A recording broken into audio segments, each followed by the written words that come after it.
High, আমি কৌস্তব। আগের দিন সকালবেলা আমি ঘুম থেকে খুব তাড়াতাড়ি উঠে পড়েছিলাম। আর প্রায় ৭ঃ০০ মতো বাজে তখন আমি এই বোতল নিয়ে বেরিয়ে পড়েছিলাম। কেন জানো? একটুখানি খেজুরের রস আনতে যাবো। আমাদের এখানে এটা পাওয়া যায়। আর গিয়েই দেখি এই ছোট্ট ভাইটা কত পরিশ্রম করছে। ভোরবেলা ঘুম থেকে উঠে খেজুরের রস নিয়ে এসছে। যাই হোক ভাইয়ের জন্য আমার প্রচুর অ্যাপ্রিসিয়েশন রইলো। ভাই প্রচুর বড় হোক। দেন আমি এই যে ভাইদের এখানে চলে গেছিলাম খেজুরের রস নিতে। আর এই যে এই এত্ত বড় উনুনটা দেখছো না? এই উনুনটাতেই কিন্তু খেজুরের রস জাল দিয়ে গুড় বানানো হয়। আর এখানে কিন্তু গুড় পাইকারি বিক্রি হয় প্রায় ৳১৭০ মতো করে বলছিল আই হোপ। দেন আমি দাদাকে বললাম, "দাদা আমি খেজুরের রস বাড়ির জন্য নিয়ে যাবো।" দাদা সেই মতো ভালো করে ছেঁকে দিচ্ছে। কারণ এর মধ্যে অনেকই মৌমাছি পড়ে গেছে আর সেগুলো অনেক মরেও গেছে।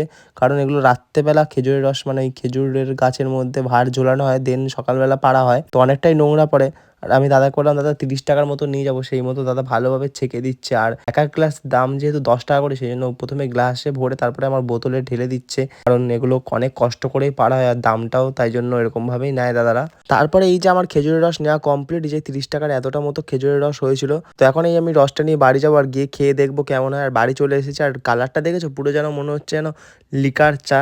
যাই হোক চা তো আর খাই না তাই জন্য সেদিন সকালবেলা আমি এটাই খেলাম। আর হ্যাঁ, এটা মুখে দিয়েই আমার মনে হলো যেন পুরো বরফ গলা জলে আমি চুমুক দিচ্ছি। যাই হোক এটার টেস্টটা ছিল পুরোই মিষ্টি আর আমার এটা খেয়ে নিজেকে পুরো ফ্রেশ মনে হলো। তোমরা যারা খাও না তারা কিন্তু অবভিয়াসলি সকালবেলা খালি পেটে ট্রাই করো, তোমাদেরও ভালো লাগবে। আর যারা খাও তাদের কেমন লাগে অবশ্যই কমেন্ট করে জানিও। আর তোমাদের এরকম মিনি ব্লগ দেখতে কেমন লাগে সেটাও কিন্তু কমেন্ট করে জানিও। চলো টাটা, দেখা হচ্ছে নেক্সট ভিডিওতে। বাই।